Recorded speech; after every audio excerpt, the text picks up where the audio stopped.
And as we are beginning to gather today on what my friend Rudy says, the farce of July, or the farce of lies, but where we're standing is on the oldest site that human beings lived along the San Francisco Bay, and they happen to be my ancestors. The place that we are standing to protect for the last 3 years is just this postage stamp, really. This 2.2 acres of land, which we now see as a parking lot. And I invite you to imagine how this would have looked a few hundred years ago. You see, my ancestors in 1776 was being forced to create our own prison systems called the missions.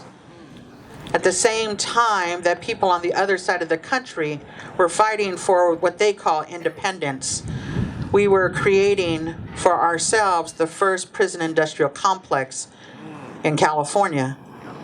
And then we became enslaved in those places.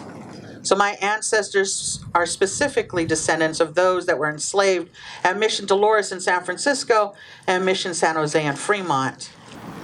This 2.2 acres of land is the very first of 425 shell mounds that used to ring the entire Bay Area.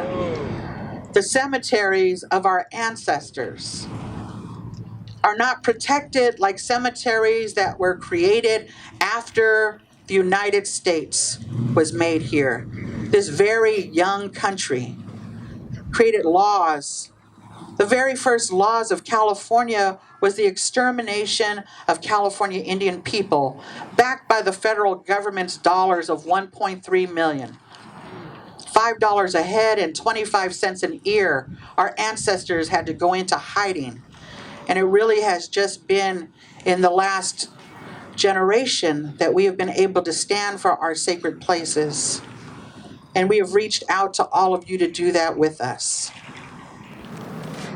3 years ago, a developer wanted to build on top of this particular piece of land. For us as indigenous people, especially in California, trying to save our sacred sites, we know that when land is left like this, covered but really undisturbed, that our ancestors are at work here in this very special place. That we can begin to dream about saving these places. And we're trying to send this prayer out for those developers and those owners of this land to see that same vision of knowing that we are something better than that as human beings. One of the teachings I got as I was growing up was really about how human beings were the very last to be here on this earth. Everything else was created before us. But it's very interesting that everything that was created here we need as human beings in order to survive. But nothing on this earth needs us in order to survive.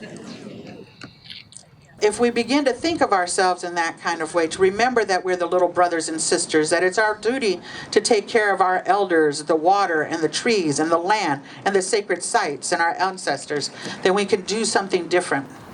When colonization happened, the first thing, no matter where it was in the world, was to take away the sacred, to enslave and kill the people, and to make a disconnect of family. And we have something different here in the Bay Area.